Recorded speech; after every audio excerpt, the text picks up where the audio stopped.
सर्दियों की एक ठंडी सुबह थी जब घना कोहरा गांव के हर कोने को ढक रहा था। भारत के दिल में बसे छोटे से गांव रामपुर में सूरज भी मुश्किल से अपनी किरणें बिखेर पा रहा था। यह वही सुबह थी जब हर कोई अपनी रजाई में दुबका हुआ चाय की चुस्कियां ले रहा था। लेकिन 14 वर्षीय रमेश के लिए आज का दिन अलग था। वह किसी ऐसे इंसान से मिलने के लिए उत्साहित था जिसने गांव में एक किंवदंती का रूप ले लिया था। बाबा जी साधारण संत नहीं थे। वह एक घुमक्कड़ साधु थे जिनका चेहरा धूप से तपा हुआ और बाल चांदी की लहरों की तरह बहते थे। लोग कहते थे कि बाबा जी में घाव भरने, समस्याओं का समाधान करने और यहां तक कि भविष्य बताने की भी शक्ति थी।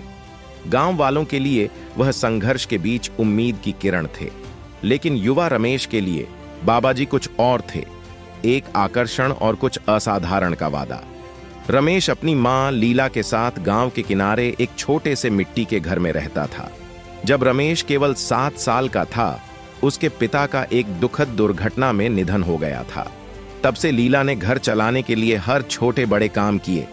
संघर्षों के बावजूद उन्होंने हमेशा रमेश को आशावान और दयालु बने रहने की सीख दी। जब बाबा जी कुछ हफ्ते पहले गांव में आए तो उनके चमत्कारों की कहानियां आग की तरह फैलीं। लोग दावा करते थे कि उन्होंने पास के गांव में एक अंधे आदमी की दृष्टि लौटाई और एक बांझ महिला को गर्भवती होने में मदद की। इन कहानियों ने रमेश के दिल में एक नई उम्मीद जगा दी। उसकी मां वर्षों से एक गंभीर दर्द से पीड़ित थी और कोई डॉक्टर उसकी मदद नहीं कर पाया था। बाबा जी मां को ठीक कर देंगे, रमेश ने अपने आप से कहा जब वह कोहरे भरे खेतों से बाबा जी के तंबू की ओर बढ़ रहा था। तंबू के चारों ओर गांव वालों की भीड़ लगी हुई थी। हर किसी के पास अपनी कहानी, अपना दर्द और अपनी उम्मीद थी। बाबा जी चटाई पर बैठे थे, उनकी गहरी आंखें भीड़ को देख रही थीं। जब रमेश की बारी आई तो वह हिचकिचाते हुए आगे बढ़ा। उसके छोटे हाथों में फलों का एक छोटा सा गट्ठर, बाबा जी के लिए भेंट। बाबा जी, रमेश ने कांपती आवाज में कहा, मेरी मां बहुत बीमार हैं, कृपया उनकी मदद करें। बाबा जी ने एक पल के लिए लड़के को देखा, फिर सिर हिलाया। उन्हें कल मेरे पास लाओ, उन्होंने शांत गहरी आवाज में कहा, और साथ में और भेंट लाना मत भूलना। अगले दिन लीला अपनी तकलीफ के बावजूद रमेश के साथ बाबा जी के तंबू में गईं। बाबा जी ने उनके सिर पर हाथ रखा, कुछ मंत्र पढ़े और उन्हें राख की एक छोटी सी पोटली दी। इसे पानी में मिलाकर हर सुबह पीना, उन्होंने निर्देश दिया। हफ्ते बीत गए और सभी को आश्चर्य हुआ कि लीला की तबीयत बेहतर होने लगी। उनका दर्द कम हो गया और वह ज्यादा देर तक काम करने लगी। गांव वाले बाबा जी के चमत्कारों की प्रशंसा करने लगे और रमेश उनकी मदद के लिए उनका आभारी था।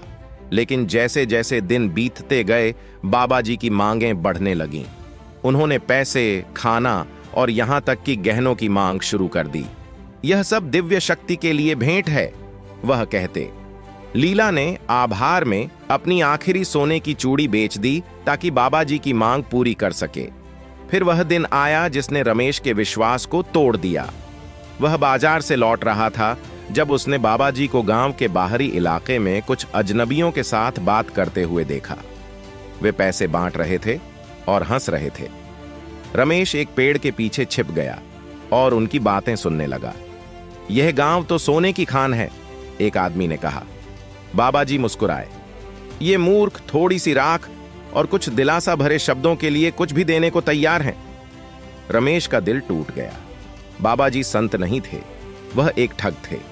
यह सच्चाई उसे पहाड़ की तरह भारी लगी। जिस इंसान पर उसने अपनी मां की जिंदगी का भरोसा किया था, वह उनके विश्वास का गलत फायदा उठा रहा था। उस रात रमेश सो नहीं सका। वह गांव वालों को बताना चाहता था, लेकिन कौन एक बच्चे की बात पर यकीन करता। अगले दिन बाबा जी ने घोषणा की कि वह गांव छोड़ रहे हैं। उन्होंने अपनी आखिरी भेंट इकट्ठी की और गायब हो गए। लीला की हालत फिर से बिगड़ने लगी और गांव वाले, जो पहले से ही गरीब और निराश थे, समझ गए कि वे ठगे जा चुके हैं। रमेश के लिए यह विश्वासघात गहरा था। उसने बाबा जी को न केवल अपना विश्वास दिया था, बल्कि अपनी मां की सेहत के सपने भी। सालों बाद रमेश उसी गांव में शिक्षक बन गया। वह अक्सर अपने छात्रों को बाबा जी की कहानी सुनाता था। उन्हें कड़वाहट से भरने के लिए नहीं, बल्कि उन्हें सवाल करने और समझने का महत्व सिखाने के लिए। विश्वास शक्तिशाली है, वह कहता, लेकिन अंधविश्वास दर्द दे सकता है। रमेश की जिंदगी एक प्रेरणा थी। दिल टूटने के बावजूद उसने सीखने, बढ़ने और अपने समुदाय को वापस देने का रास्ता चुना। बाबा जी ने गांव वालों से बहुत कुछ छीन लिया था, लेकिन उनकी आत्मा, उनका हौसला और आगे बढ़ने की ताकत नहीं छीन पाए। आशा करता हूं कि आज की कहानी आप लोगों को जरूर पसंद आई होगी। इस वीडियो को अपने रिश्तेदारों में और दोस्तों में जरूर शेयर कीजिए और एक लाइक और कमेंट करना मत भूलिए।